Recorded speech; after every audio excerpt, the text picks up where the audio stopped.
JC. Welcome to Missed Again, where every missed shot is a lesson. It's not about perfect play, it's about my struggles and honest progress. As a beginner, when I watched pro players on TV, I would often try to predict what sort of shot they would take or how they would control the cue ball. Over and over again, I would be taken by surprise when they send the cue ball to a cushion or multiple cushions to get into position.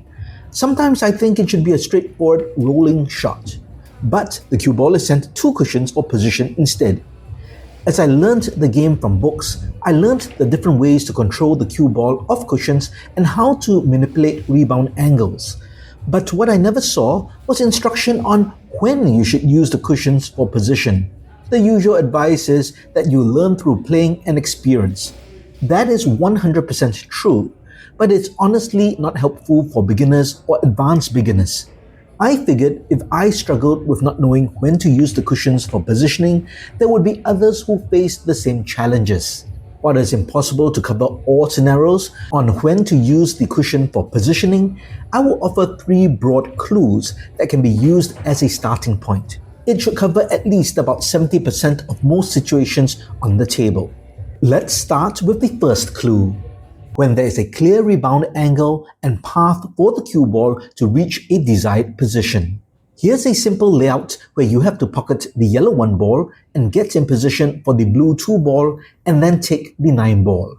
The 9 ball prevents you from performing a draw shot, and in general, you should always try to send the cue ball down its most direct and natural path. To visualize this cue ball positional shot, you must know where it will travel after pocketing the 1 ball. If you are unsure, watch the video in the card above or description below. Assuming a medium-speed center ball hit, the cue ball will travel approximately 30 degrees away from the 1 ball after contacting it. It will hit the top rail at an angle and rebound towards the left long rail under the 2 ball. The cue ball is now in position for the 2, and a draw shot brings it down in position for the 9 ball in the top right corner pocket. Now let's look at using side spin to help change the natural rebound angle of the cue ball off a cushion. A medium speed center ball hit will not be a safe choice as the 9 ball is in the way. After rebounding off the cushion, the cue ball may knock into the 9 or be blocked by it.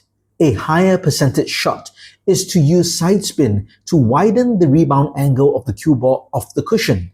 For this shot, I'll use left spin, hitting the cue ball at 9 o'clock so that the cue ball will spin out to the left. I'll use a soft to medium stroke to hold position, but must compensate for cut-induced throw. So I'll aim for the top left knuckle of the pocket to compensate instead of the center of the pocket. I'll do a video on cut-induced throw in the near future. The cue ball hits the cushion and rebounds at a wider angle due to the left spin, clearing the 9 ball. This allows for an easy shot on the 2 ball for position for the 9 in the top side pocket. In this next layout, it is almost identical to the previous except that the 7 ball is blocking the lower right corner pocket. So we cannot use the previous left spin to position the cue ball for the 2 ball in the lower corner pocket, unless we play a combination shot. Instead, we are going to use reverse English to change the natural rebound angle of the cue ball off the cushion and bring the cue ball to the right side of the table to position it for the 2 ball to be shot into the top left corner pocket, which is open, and that's not in camera frame. I shoot at 1 o'clock to pocket the 1 ball and bring the cue ball down to the right of the table. I shot it a bit too hard, but can still take the shot for the 2 ball. The second clue that may suggest you should use the cushion for cue ball position is when the second object ball is a far distance away. In this layout, notice that the 2 ball is almost a table's length away from the 1 ball. There are different options available, but I'll start with the most direct and natural path that the cue ball will travel using a center ball hit. We can predict that the cue ball will travel at approximately a 30-degree angle to the right after contacting the 1 ball. Then it will travel up to hit the top rail and rebound to hit the right long rail to send the cue ball closer to the 2 ball. I did not hit hard enough and ended up with an awkward long shot that I cannot reach comfortably. I didn't use a rest or extension, so I missed the shot. There are two other ways to use English or side spin to get the cue ball in position. I'll start with using running English first, as it follows the natural path of the cue ball but widens up the angle and accelerates the speed to get further distance with the same medium stroke. I hit at 2 o'clock to pocket the one ball, and the right English causes the cue ball to spin off the top and side long rail to get in relatively good position for the two ball. I look at the natural traveling path of the cue ball and can see that it makes sense to use one cushion for position onto the 9. Besides making the shot on the 2, the other variable is speed control to get in good position for the 9. I'm good here, so it is an easy shot. Here's the other way to use English to get in position from the 1 to the 2. You could use this approach for the previous layout, but this specific layout requires it. The 9 ball is now in the top right corner of the table and makes the previous right cushion path risky. So the better approach is to bring the cue ball off the top rail and directly down the length of the table for position on the 2 ball and avoid the right rail altogether. I hit at 11 o'clock with a medium stroke for acceptable position on the 2 ball. It would have been better to be a foot closer. However, it is still a makeable shot. Like before, I observe that it makes sense to use one cushion for position onto the 8 ball. But I hit a bit too hard and I'm straighter on the 8 ball than I intended. I would have preferred an angle so that I could use the natural traveling path of the cue ball to bring it back up table to the 9 ball off the long side rail. So I have to make the best and perform a recovery shot and ensure I stay off the rail and have a relatively easy shot on the 9 ball.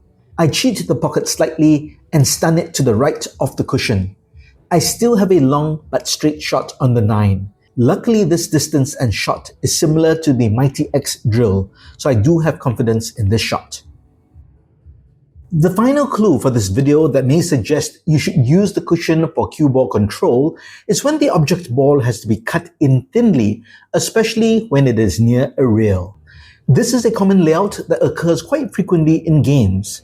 Once again, you need to pocket the 1 to get to the 2 and then the 9 ball. If you try to hit a very soft shot, a few things can happen. You can miss the shot as I did, as I was focused on holding the position of the cue ball. Or you end up in a bad position on the 2 ball even if you made the 1 ball.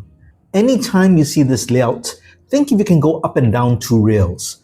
Check if there's a ball in line with the object ball you're pocketing. If there is, like in the case of this 2 ball, you must avoid it by adding a little outside English to the cue ball. If the 2 ball was further to the left like this, English would not be needed. But in this specific case, I shoot at between 12 o'clock and 1 o'clock with medium speed to rebound off 2 rails and slightly to the right. With speed control, this gives me an easy shot on the 2 ball. I observe I can use the natural traveling path of the cue ball and go 1 rail for position on the 9. However, my speed control was not ideal this time and I left myself a difficult shot on the 9, but made it nevertheless. Here is one final layout that also comes up more often than not. You have a tough, long, thin cut shot on the object ball and the next object ball is also near the first one. In this scenario, the challenge is to make the yellow 1 ball, then the 2 ball, and then get in position for the 9. Most beginners might try to use a very soft hit to pocket the 1 ball and hold position for the 2 ball. But this is very difficult due to the distance and thinness of the cut. You will likely be left with a very difficult long shot. And then you have to make the 2 and then get in position for the 9. The better approach would be to go up and down the table 2 rails. Because of the position of the 9 ball, you need to avoid it, and there are 2 options to do this. The first is to use reverse English to shorten the natural rebound angle of the cue ball off the cushion so it comes up and down the center of the table. I did not use enough speed and came up way too short.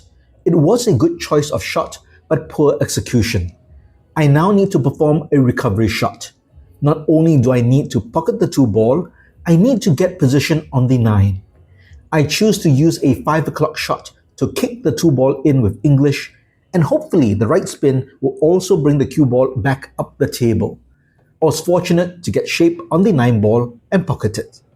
Here's another option that uses topspin with no English. It reduces the difficulty of making the thin cut without complicating things with side spin. However, there's a danger of scratching or being snookered by the 9 ball. But if you visualize the natural path of the cue ball and have the right speed control, you can get good position on the 2 ball. For this 2 ball, I use right spin to kick it in, and the spin also brings the cue ball out at a good angle for the 9 ball. This is about a 45-degree cut angle shot on the 9 that is relatively easy at this distance. That's it. I hope you enjoyed the video and will find the 3 clues useful to determine if you should use the cushion for cue ball position. Sometimes it may not be obvious to beginners, especially when the object balls to shoot in succession are close together. It is not intuitive to make the cue ball travel so far when the second object ball is so close to the first. So hopefully you can keep the 3 clues in the back of your mind when you play. Do you have any other clues that you think will be helpful? Let me know in the comments below. If you liked this video, please give it a thumbs up. And if you like the content in general, please subscribe to the channel and hit that notification bell. Every miss makes us better, so let's grow together. My name is JC. Try not to miss again.